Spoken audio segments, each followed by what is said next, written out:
Assalamualaikum warahmatullahi wabarakatuh. Sahabat beriman, ajal adalah sebuah kepastian yang akan mendatangi semua manusia, bahkan semua makhluk. Saat ajal sudah datang, tidak akan ada yang bisa menghindari, bahkan menghentikannya. Saat itu, roh dan jasad berpisah. Saat jasad dikuburkan, kemanakah roh? Apakah roh naik ke langit? Apakah roh bisa mengunjungi keluarganya? Tonton video ini hingga akhir agar tidak sesat. Manusia terdiri dari jasad dan roh atau jiwa. Sebelum lahir ke dunia, Allah Subhanahu wa Ta'ala telah menciptakan roh semua manusia yang ada di alam semesta. Tempatnya disebut alam roh. Di alam ini, para roh mengucapkan sumpah sebelum diutus ke dunia. Sumpah tersebut diabadikan dalam Al-Quran. Dan ingatlah ketika Tuhanmu mengeluarkan dari sulbi tulang belakang anak cucu Adam, keturunan mereka adalah mengambil kesaksian terhadap roh mereka, seraya berfirman, "Bukankah aku ini Tuhanmu?"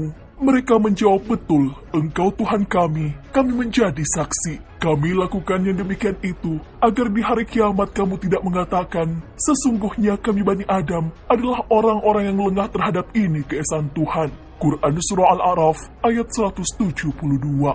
Setelah meninggal, kita penasaran kemanakah perginya roh? Apakah kembali ke alam roh atau kemana?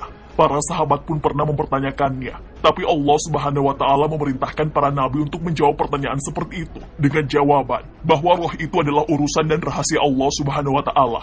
Hal ini sesuai firman Allah Subhanahu wa Ta'ala. Dan mereka bertanya kepadamu tentang roh. Katakanlah, roh itu termasuk urusan Tuhanku, dan tidaklah kamu diberi pengetahuan melainkan sedikit. Quran Surah Al-Isra ayat 85. Ibnu Qayyim mengatakan bahwa sama halnya ketika masih hidup di dunia, roh-roh juga ada yang merasakan bahagia dan sedih. Mereka tidak berada di suatu tempat. Ada roh yang tetap berada di bumi, dalam keadaan hina. Ada juga yang berada di tempat yang mulia. Roh orang-orang kafir ditolak oleh penduduk langit. Roh yang busuk muncul dari bumi. Kemudian dikatakan lagi kepada dia, bawalah ruh yang busuk ini hingga batas yang terakhir. Hadis riwayat Muslim. Karena bau busuk itu, mereka tak mau diterima oleh para malaikat karena merasa terganggu. Bahkan, mereka berdoa kepada Allah Subhanahu wa Ta'ala, "Ya Allah, jangan sampai ruh itu naik ke atas langit melalui pintu ini." Orang-orang yang memiliki perilaku yang buruk akan dikatakan kepada mereka, "Keluarlah wahai jiwa yang buruk, dahulu engkau berada di tubuh yang buruk. Keluarlah dalam kondisi hina. Beri kabar gembira dengan Hamim dan Gosak dan lainnya, berbentuk berpasangan." Senantiasa dikatakan seperti itu sampai rohnya keluar. Kemudian dinaikkan ke langit, tidak dibukakan baginya. Dikatakan, "Siapa ini?" Dikatakan, "Fulan." Dikatakan, "Tidak ada selamat datang dengan jiwa yang buruk. Dahulu di tubuh yang jelek, keluarlah dalam kondisi hina. Sesungguhnya, dia tidak dibukakan pintu-pintu langit, maka dilemparkannya dari langit kemudian sampai ke kuburan." Hadis riwayat Ibnu Majah dan disahihkan Al-Albani. Roh orang yang penuh dengan maksiat, tempatnya juga dipenuhi dengan siksaan. Roh pezina akan berada di sebuah lubang bernama tanur, yang bagian atasnya sempit dan bagian bawahnya longgar. Di bagian bawah akan dinyalakan api, dan mereka akan berlomba untuk naik menghindari api tersebut. Tak berbeda jauh dengan pemakan riba. Mereka akan berada di sungai darah. Mereka berenang dan berusaha menepi. Ketika akan sampai ke tepi, mereka dilempari batu dan akhirnya harus kembali ke tengah. Lalu, bagi orang yang suka berbohong akan digantung. Mulutnya juga dirobek sampai ke tengkuk. Bagi orang kafir, mereka akan mendapat siksaan pula. Roh mereka disiksa di alam kubur dengan siksaan yang pedih. Dia dipukul dengan gada oleh sosok makhluk yang buta lagi tuli. Andaikan gada itu dipukulkan ke gunung, niscaya gunung tersebut akan menjadi tanah. Hadis riwayat An-Nasa'i. Karena itulah Rasulullah SAW menyuruh umatnya untuk berdoa agar dijauhkan dari siksaan kubur. Hal ini sesuai sabda Nabi Muhammad SAW. Mohonlah perlindungan kepada Allah dari azab kubur, karena sesungguhnya azab kubur itu benar ada. Hadis riwayat Muslim. Berbanding terbalik dengan roh orang-orang mukmin.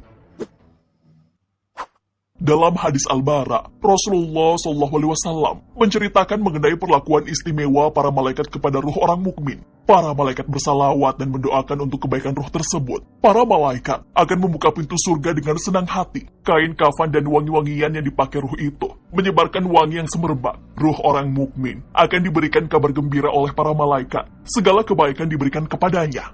Namun, sangat berbeda dengan ruh orang kafir. Ruh orang kafir akan menerima kabar bahwa neraka telah menunggunya. Hal ini telah digambarkan dalam sebuah hadis.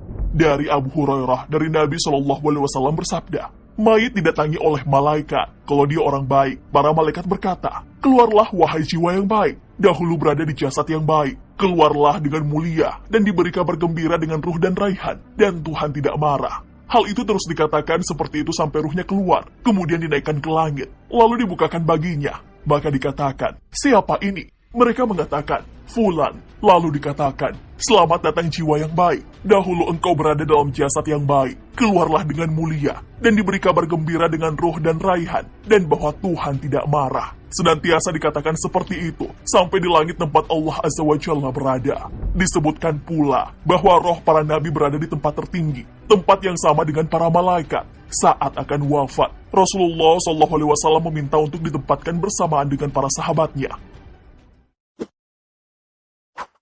Permasalahan roh sejak awal sudah disebutkan bahwa perkara gaib. Sebab sebenarnya, kehidupan di alam selanjutnya yang mengetahui dengan pasti hanyalah Allah Subhanahu wa Ta'ala. Syekh Ibnu Utsaimin pernah ditanya, sesungguhnya kematian manusia maksudnya adalah keluarnya ruh dari jasad. Ketika dikuburkan, apakah ruh kembali ke jasadnya? Atau kemana ia pergi? Jika ruh kembali ke jasad di kuburan, bagaimana hal itu? Ibnu Utsaimin pun menjawab, terdapat riwayat dari Rasulullah SAW bahwa mayat ketika meninggal, maka ruhnya akan dikembalikan lagi kepadanya waktu dikuburnya, dan ditanya tentang Tuhan, agama, dan nabinya. Maka Allah kuatkan orang yang beriman dengan ucapan yang kuat di kehidupan dunia dan akhirat. Seraya orang mukmin mengatakan, Tuhanku Allah, agamaku Islam, dan Nabiku Muhammad. Sementara orang kafir atau munafik ketika ditanya dia menjawab, saya tidak tahu, saya mendengar orang mengatakan sesuatu, dan saya ikut mengatakannya. Ibnu Qayyim juga memberikan penjelasan mengenai keberadaan roh nantinya. Roh-roh layaknya pasukan yang dikerahkan. Saat mereka saling mengenal dan saling tahu, mereka akan berkumpul satu sama lain. Ketika mereka saling mengingkari, maka mereka akan berselisih. Para roh akan berada di beberapa tempat. Bagi para syuhada, mereka akan berada di badan burung berwarna hijau. Tapi hal ini tidak berlaku bagi semua syuhada. Ada juga yang tertahan sehingga menyebabkan mereka tidak masuk surga. Yang kedua, adalah orang-orang yang tertahan di kuburnya. Sebenarnya, mereka adalah syuhada, tetapi pernah mencuri mantel. Mantel yang dicuri itulah yang akan menyalakan api neraka bagi si pencurinya. Kemudian, ada orang-orang yang berada di pintu surga. Hal ini sesuai dengan hadis. Para syuhada berada di atas aliran sungai di pintu surga, dalam tenda berwarna hijau. Rezeki mereka keluar dari surga setiap pagi dan petang hari. Hadis riwayat Ahmad. Ada juga roh yang tertahan di bumi. Roh ini tidak bisa ke surga, sebab ia terikat dengan bumi. Ibnu Qayyim menjelaskan bahwa roh yang memiliki sifat bumi tidak bisa berkumpul dengan jiwa yang memiliki sifat langit. Hal ini juga terjadi saat mereka ada di dunia. Sahabat beriman, persoalan gaib, termasuk ruh, adalah hal yang hanya diketahui oleh Allah Subhanahu wa Ta'ala. Namun, berbagai gambaran mengenai ruh telah banyak dijelaskan. Akan menjadi ruh yang seperti apakah kita nanti? Sudahkah kita mempersiapkan ruh kita menjadi ruh yang mendapatkan perlakuan istimewa dari penduduk langit? Wallahu a'lam bishawab. Wassalamualaikum warahmatullahi wabarakatuh.